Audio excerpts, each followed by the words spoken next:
What up, Marsh Pod? Big day in SimWorld.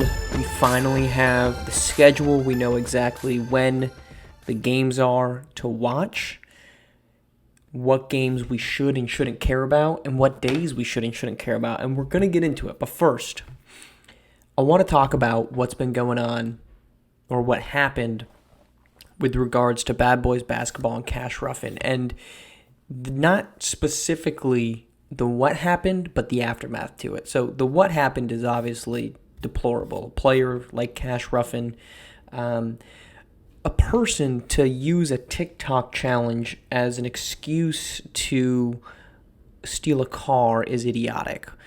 The fact that somehow this kid managed to make it to 17 without doing something else that stupid boggles my mind, but he did.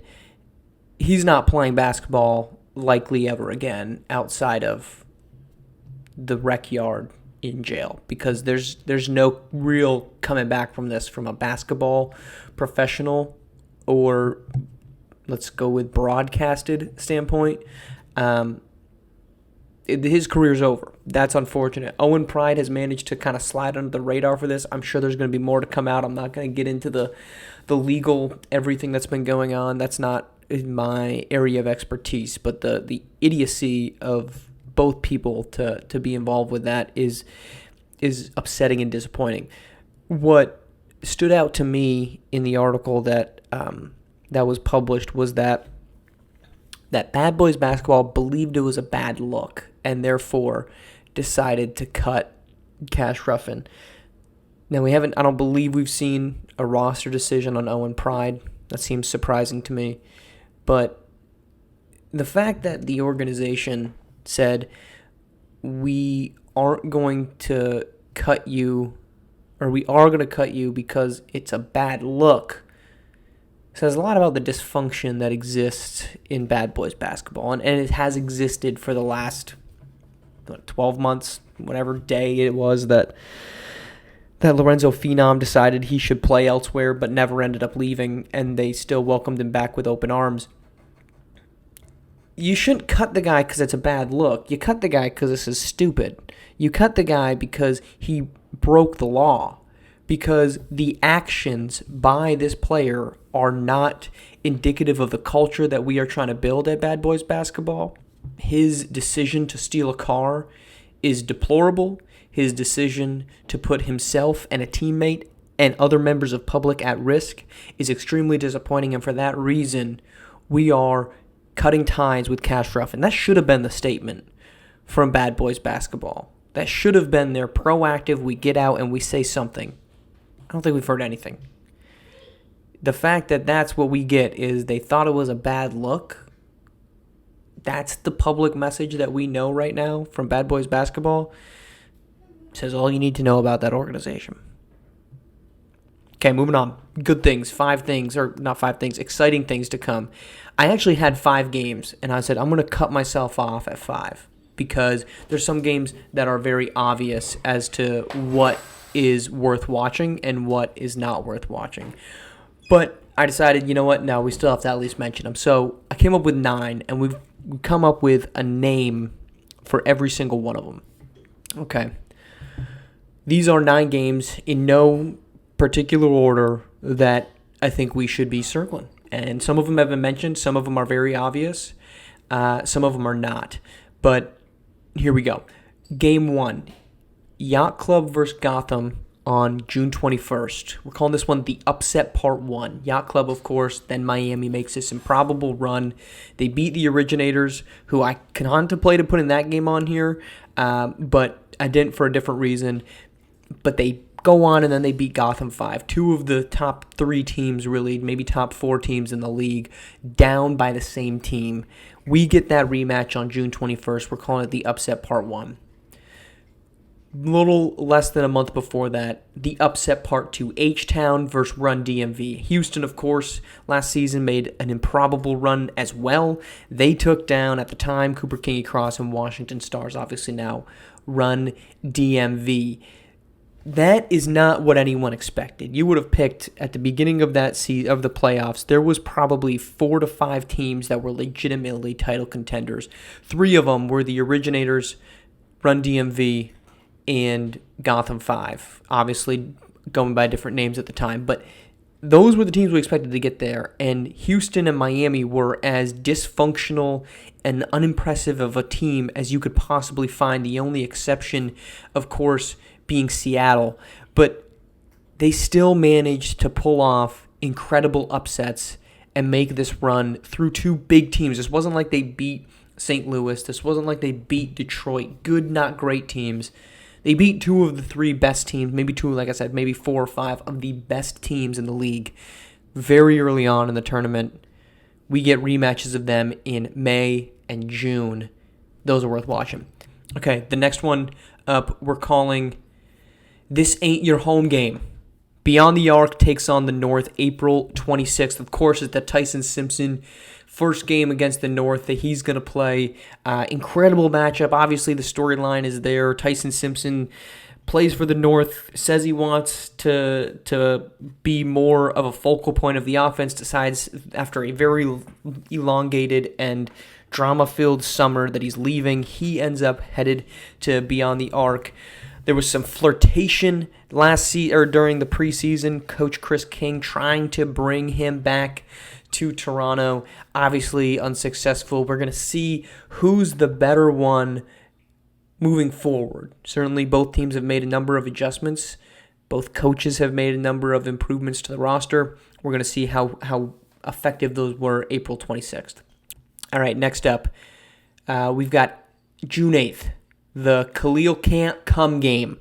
Yacht Club Run DMV. Khalil Erickson has a hissy fit to end the season last year as Run DMV, obviously, like we talked about, gets eliminated by Houston. He stays on the court. He complains about a lack of minutes, and he's then, shortly thereafter, released from his obligation to the organization. He goes through a bit of a crisis period. No one quite knows where he's going to end up. He obviously ends up in Miami, and in the glimpses that we saw of him during the preseason tournaments, he looked quite good. So what big of a difference does it make for him? And we're going to have, March, April, May. We're going to have a little more than 3 months of proof of how good Khalil Erickson is by that June 8th game. But it's going to be a really big opportunity for both sides to say, okay, who's better suited now moving forward. Next one, April 27th. The Flirt But Don't Frick game. Bad Boys Lakeshore Drive. Of course, Lorenzo Phenom, we talked about it in the Open, has this love affair with Lakeshore Drive that he's going to leave, but he's not going to leave. His dad doesn't want him to play for a quote-unquote urban team. He says that's not true, but he's dealing with all this stuff. There was a lot of flirtation, but no one ever made it to the bedroom.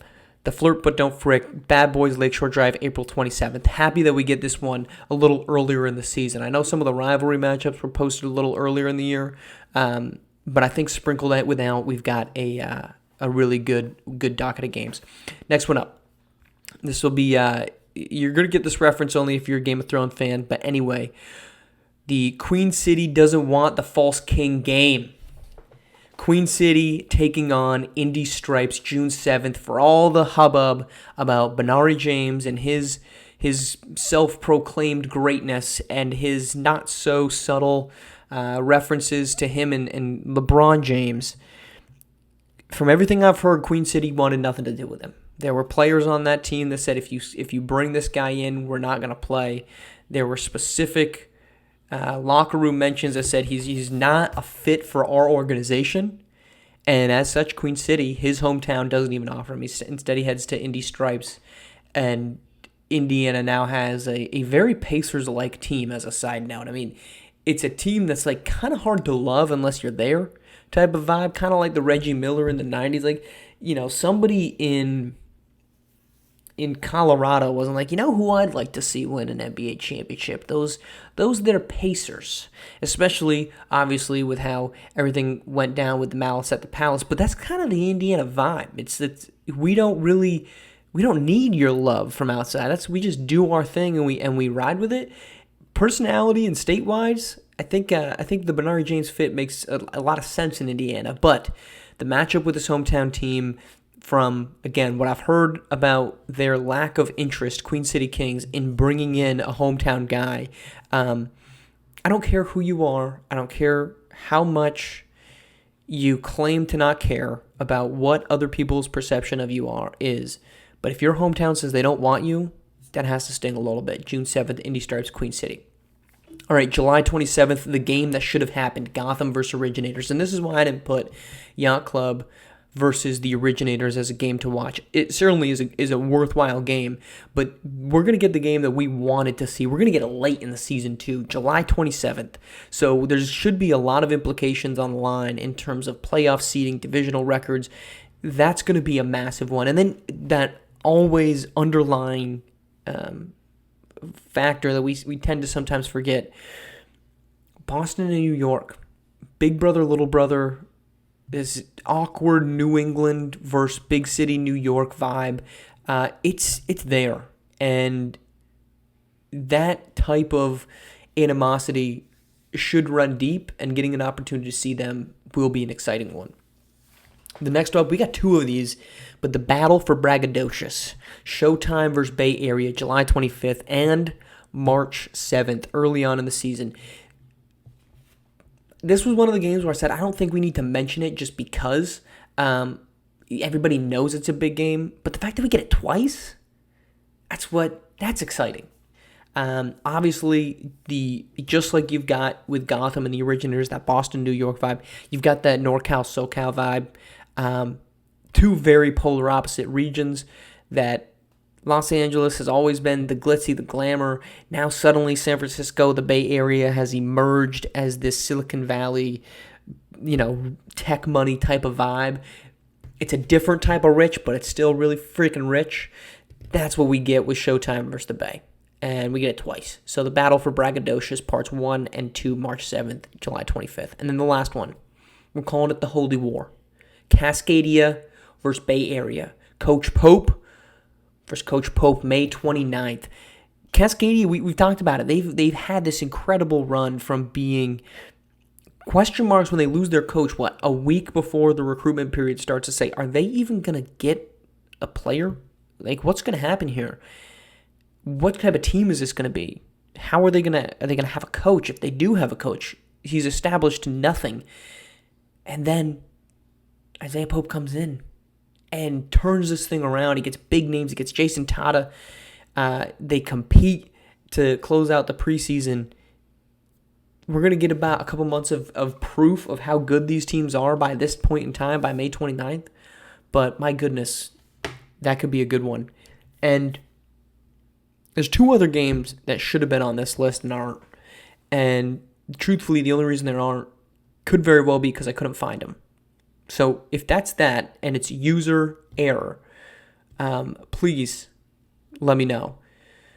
But how do we not have Cascadia versus Southeast on opening night? How do we not have that game at all? I did not see Cascadia versus Southeast on the schedule. That's the national championship from a year ago. And we don't get that on opening night? SimWorld Hoops, we got to take a note. We got to take a page out of the NBA playbook. You put rivalries on opening night. You put Lakers, Warriors on opening night, no matter how good or bad those two teams are. If one of them's good, you put it on opening night. And we don't get that one. I know the names are different. Most of the players are different, if not all of them. From Cascadia, off the top of my head, I can't think of after the Kenny May cut. But come on, we don't get that one. And then, again, I might have not seen it. No Cascadia in Showtime? Do we not have that one on the schedule? Like I said, I searched this thing twice. This could have been user error. I was doing a simple search and a Command F search and find it. I could not find Cascadia against Showtime. The story writes itself. Jason Tata leaves Showtime after Bronny James and Bryce James come in.